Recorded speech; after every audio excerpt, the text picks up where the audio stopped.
Hey guys, Yoda Code 43 here with another car review for you today. But this time, we're going to do something a little bit more retro.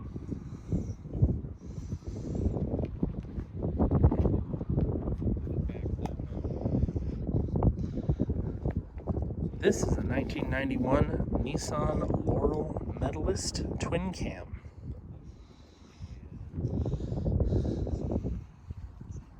First we'll do a walk around of the outside, then I'll talk about it.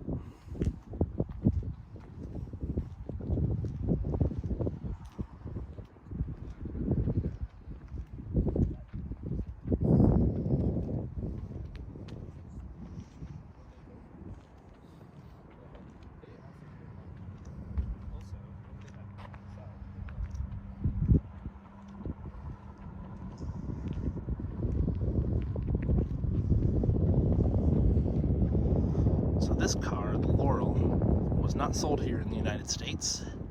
It was marketed in primarily Japan. This generation is the C33 chassis code. It ran from, I believe, 1988 to 1992. It might be 87 to 92, but I'll double check. This car's 1991, so it would be technically the quote-unquote facelift model. This has an RB20 2-liter inline 6-cylinder non-turbocharged engine with 150 horsepower. I'll have to check for the torque, but I don't know it off the top of my head. And a 5-speed manual transmission from the factory. It is a B-pillarless sedan, basically based on the S13 or the S chassis platform you'd find under a US specification 240SX from the late 80s and early 90s.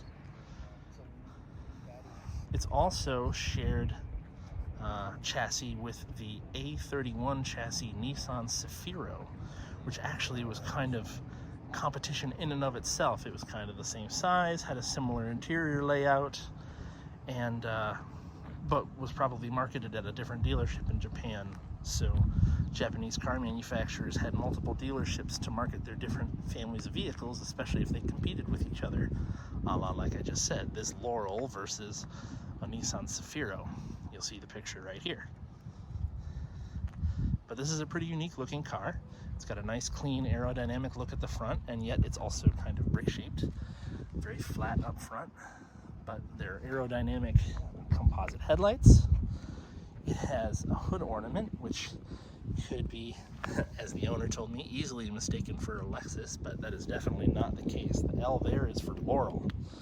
If you look closely at the badge I opened on, it says since 1968. That's when they introduced this model, long before Jeep started putting since 1941 on their vehicles. This car does ride on a set of coilovers. I'll ask the owner what brand they are and make sure I put it on the video here. But it's got a really nice clean body line throughout. Nice lower lip in the front on the front bumper here. 16-inch Advanced Vehicle Systems or AVS wheels, period correct, from the 90s. They're kind of a white pearl color. I'll show those up close. He doesn't run the center caps, he says, because he doesn't like how they look. That's okay.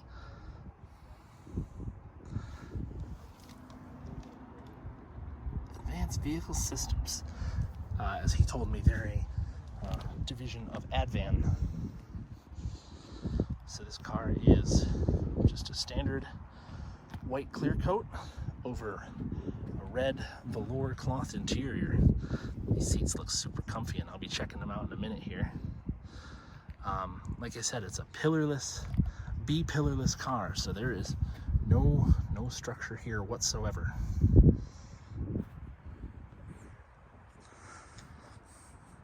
So the front windows obviously roll all the way down. The rear ones roll down and tip forward a bit. Don't roll down all the way. It's impossible with the wheel well being there, but that's okay. But you get a really open air cabin here, which makes for awesome airflow at speed inside the car. Very clean, modern dashboard design for the time. Get to more of that in a minute. Chrome door handles. This is not black trim, but actually gray painted trim running around the whole car. He also has an aftermarket exhaust on the car. There's this cool kind of crest or wreath around the key trunk release here as well. Medalist twin cam, it says here. And then this Kagawa Nissan sticker is the dealership this car would have been sold from in Japan. It also has a full power antenna, which we'll show as well. He's got a couple of interesting stickers on the back window here. Pardon me for, my lack of knowledge on this thing. I learned most of this right before I started filming. It is what it is. And they have these nice factory rain gutters that run down each side of the car, or rain deflectors, I should say. They also say Nissan Laurel since 1968. He also showed me this car has power folding mirrors, which I'll demonstrate in a little bit. This would be a mid-sized sedan, I would say. Kind of like a drift charm hanging here, but he told me it's from a public transit bus in Japan. And again, that floor mat down there says Laurel since 1968. Very interesting. I'm a fan though. They took pride in this vehicle. Build quality is really good. He told me this car has somewhere around 225,000 kilometers or 140,000 miles on it. And it's been well maintained its whole life.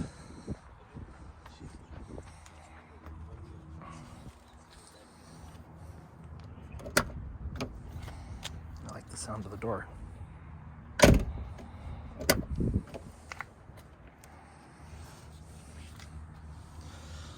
Push and pull for the trunk and gas release on the floor down here. Standard controls on the doors. So in Japanese market cars, the ignition is still on the right side of the steering wheel as normal. The pedals are still configured the same. And the shifting pattern is still the same. You just have to shift with your left hand, which is of course funky for most people. Mirror controls are right over here. Gauges are of course in kilometers an hour. All Japanese spec cars I've ever seen are all only marked to 180 kilometers an hour, which is 112 miles an hour if I remember correctly.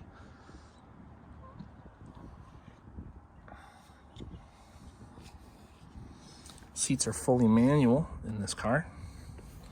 I'm sure lumbar support, height support, and then of course tilt of the seat. Ironically, so the interior is red, but the headliner is actually more of a natural brown color. It's all a nice soft touch cloth through here. Looks good.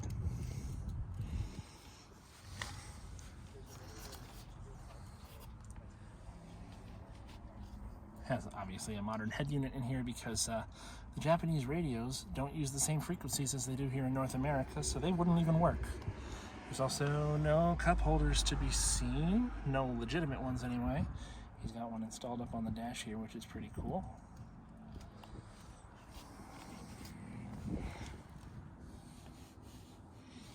Next, I'll show you under the hood.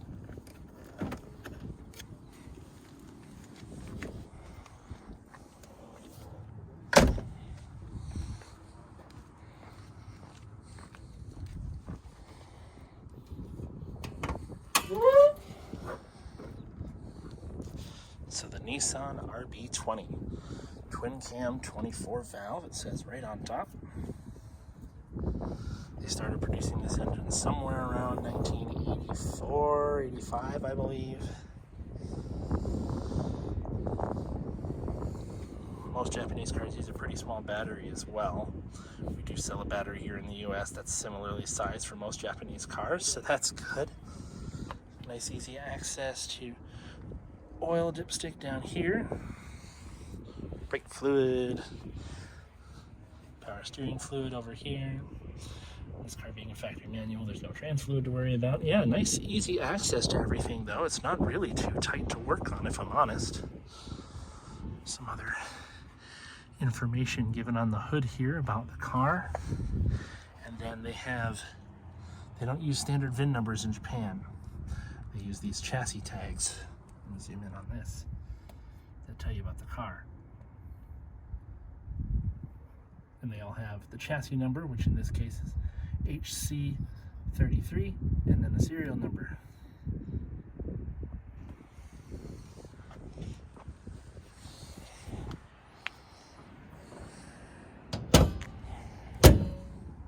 Now I'm going to take my best attempt to get in the back seat. Again, I like the sound of these doors.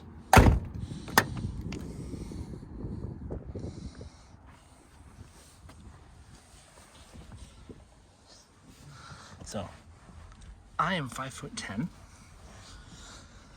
and I have long legs and a short torso. But being as this is classified as a Japanese mid-size car, I mean, it's not really large in here, but I'm not cramped. My knees are touching the seat, but not in an uncomfortable way. I have plenty of headroom in the back here. And then other mods he's got on the car, actually I noticed it has a really cool just analog clock right here in the dash. And then all your HVAC controls are right here next to it. And then this, he explained to me, is the antenna. So it's a power antenna. It always comes up when the car is on, but this is a height adjustment for the antenna. It's either halfway up or all the way up. Other mods done to the car are the shift knob, pretty cool clear acrylic piece with flowers, well, it looks to be flowers in it. And then the steering wheel, which he told me is made by the same company that made the steering wheel for the Dome Zero concept, which I'm familiar with from the Gran Turismo games of a few years ago.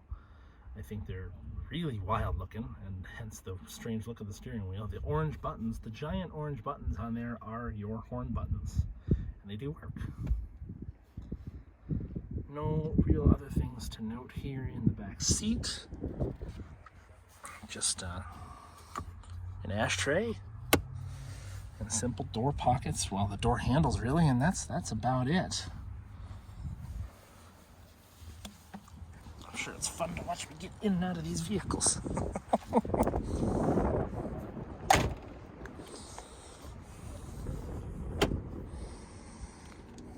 Want to start it up now, or?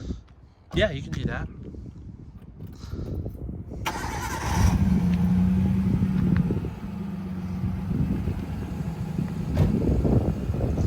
So I can get an idea what the engine sounds like when it's running.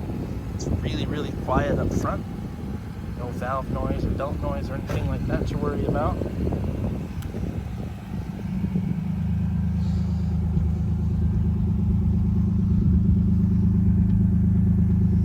Sounds good from the back. Yeah, go ahead, give it a little hit.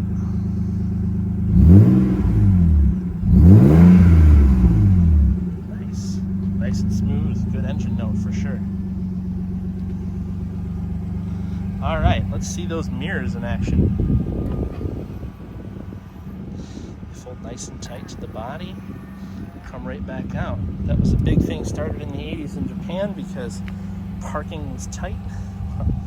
Even though the cars were pretty small, the parking was really tight in Japan. You didn't want people on the city streets taking your mirrors off.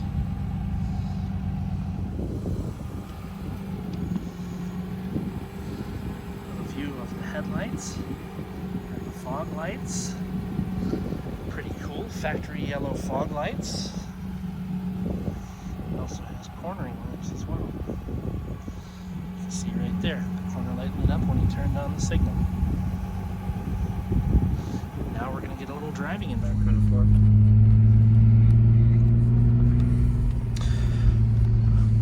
I really enjoy the sound of the engine. I've watched plenty of videos of them, but it's different when you experience it in person, you know?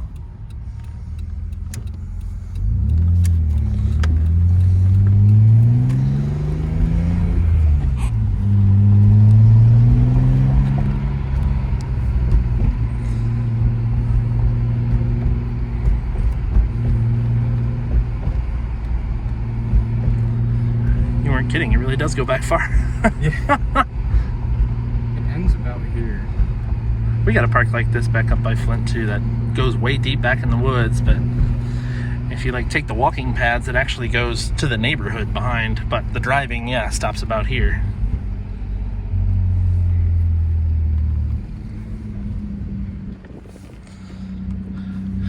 Of course, visibility is excellent because none of the pillars are very big. Huge perk of 80s cars. I realize it's a 91, but right, designed in the 80s. I don't remember the first year of these. I think like 89 or something. Yeah. But the design started in the 80s. Right. I like the analog clock. Nice touch of luxury. Yeah. I wish it worked. Oh, really? I think it's gummed up. And I just haven't really felt like taking it all apart to get to it because I really don't like messing with interior trim if I don't have to. Mm-hmm. Especially on something like this. Especially on something like this where I'm going to break some clip and not be able to find a new piece of trim or something. You'd think it might be common with other Nissans of the era, but perhaps not. No, like this wood is unique. Like if I broke this... Oh, I don't necessarily mean the shape of it. I just mean like the hardware that holds it. Oh, yeah. I mean, a lot of this is just parts bin stuff. Yeah. I don't think I've ever gotten anything specifically for a Laurel when I needed parts. Like I needed a slave cylinder and I got a 300ZX1. You know, stuff like that. Oil filters is the same as like any V6 Nissan of the 90s. Oh. Or even KA24s, so like 240SX or the hard body. It's all the same filter. And these also came with an option of a 4-cylinder on like the low trim model, didn't they? The CA18. Okay, so a non-turbo. Yeah, no, they weren't anything you wanted. And there was a single cam RB20 as well. Right, the RB20E. And a diesel. Yeah. Oh yeah, the RD28. Yep. It's bigger, but it has no guts. So. No, they don't even make torque. Yeah. I'd wait on that one, yep. Yeah, man, it seems really, really healthy. Yeah, it runs good. Never had any real problems with it. And it doesn't like burn oil as far as I can tell or anything.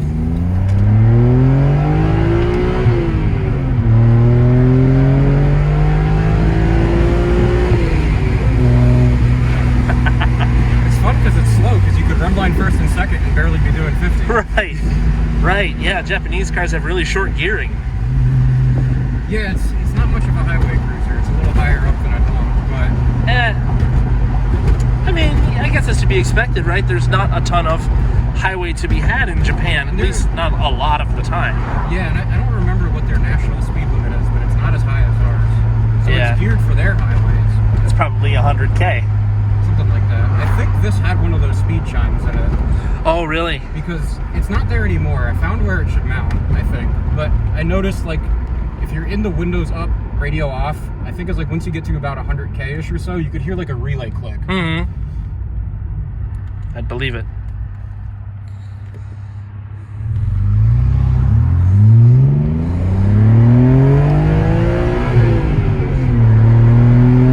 It's the other downside, I mean, upside of it being slow is that it sounds great. Right. So I could really rip on it and not feel bad. It's nowhere near as loud as I thought it was going to be. It's great. No, this is a really nice exhaust. I like it because it's loud and it sounds good when you want it to be. Right. But you can drive around and it's fine and you can have conversations and it's not droning and pounding on your head the whole time. Whose is it? What brand? I don't know for sure. I was told by Japanese Classics that they think it's Fujitsuba. Okay. I've at least heard of them. Yeah. They make tons of exhausts for like everyone. So I wouldn't be surprised if it is. I've never found any markings on it, but I've also never looked that hard either. So. And whose coils are on it? These are just BCs. Okay, BC coilovers. I got them here. Standard for an S13, like you. Yeah, like I didn't even get custom rates or anything because I'm not running it super low. I mean, they ride pretty good. There's a little bit of jounce to it, but that's to be expected. Yeah, they ride good enough, and since I don't track it, I don't need anything more hardcore than BCs anyway. No, definitely not. And these are actually, I think, like only about 200 pounds or so heavier than an S13 anyway. So, yeah. So you probably get away with the stock rates, right, or their rates for the this. default S13 rates are completely fine for someone that's not slamming it or tracking it. Right. Yeah, I get that.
Well, guys, that's going to wrap up my video of the 1991 Nissan Laurel Medalist twin cam RB20 powered car. Hope you enjoyed it. Hopefully got a lot more interesting stuff coming in the future. Hope you're enjoying what I'm doing. Trying to get better and better as I go. Leave me a like, leave me a comment, leave me a suggestion. Tell me what other cars you'd like to see on the channel. If you want to subscribe, that's your prerogative to do so. Hopefully you do. Got lots more interesting stuff coming. See you next time.